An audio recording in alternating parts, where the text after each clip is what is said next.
Hello, my name is Sara and this is Planning and Budgeting Control. In this video, we are going to explain level 0, 1, 2 and 3 analysis. But first, we're going to explain some basic concepts. Master budget is based on the output plan at the start of the budget period. Management by exception is the practice of focusing attention on areas not operating as expected or budgeted.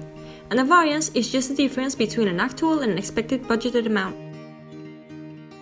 Static budget variance, or level 0, is the difference between the actual result and the corresponding static budget amount.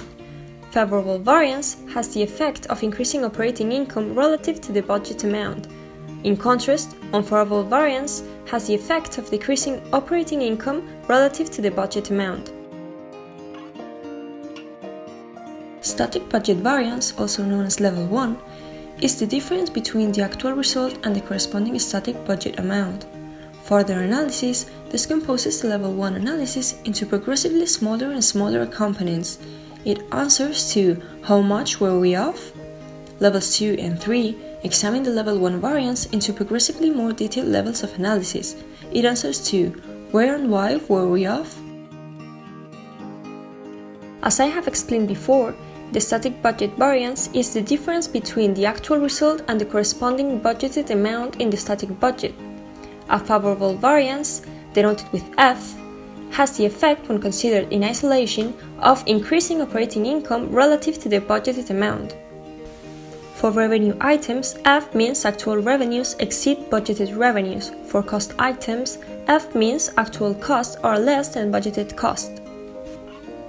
The unfavorable static budget variance for operating income of $93,100 is calculated by subtracting a static budget operating income of $108,000 from actual operating income of $14,900. A flexible budget calculates budgeted revenues and budgeted costs based on actual output in the budget period. It represents a blending of actual activities and budgeted dollar amounts. This will allow for preparation of levels 2 and 3 variances.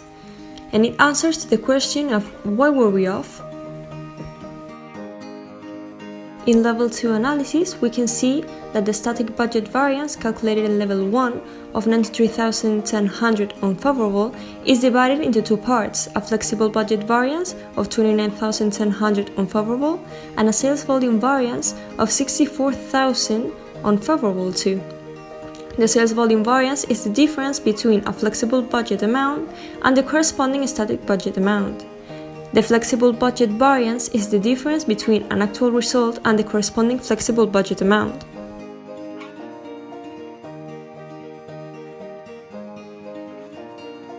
To gain further insight, almost all companies subdivide the flexible budget variance for direct cost inputs into two more detailed variances.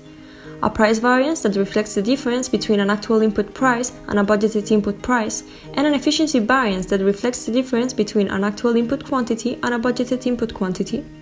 The formulas for calculating both price and efficiency variance are the following. A price variance is the difference between actual price and budgeted price, multiplied by the actual input quantity, such as direct materials purchased or used. On the other hand, for any actual level of output, the efficiency variance is the difference between actual quantity of input used and the budgeted quantity of input allowed for that output level, multiplied by the budgeted input price. Here we have another way to calculate price and efficiency variances. The table illustrates how the price variance and the efficiency variance subdivide the flexible budget variance. Let's consider direct materials.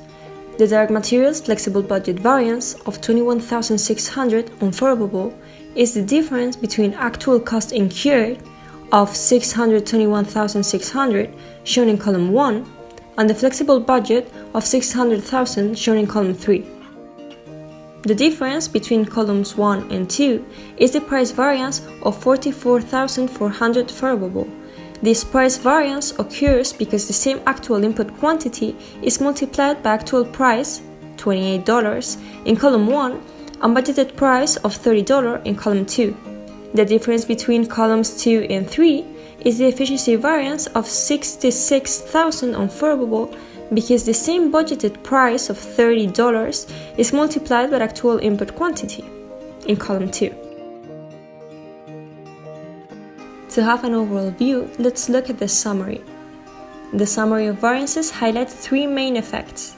First, that the company has sold 2,000 fewer units than budgeted, resulting in an unfavorable sales volume variance of 64,000.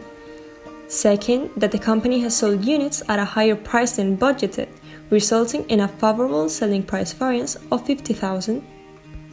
And third, that the manufacturing costs for the actual output produced were higher than budgeted. So, this is all. Note how the variances at each higher level provide disaggregated and more detailed information for evaluating performance.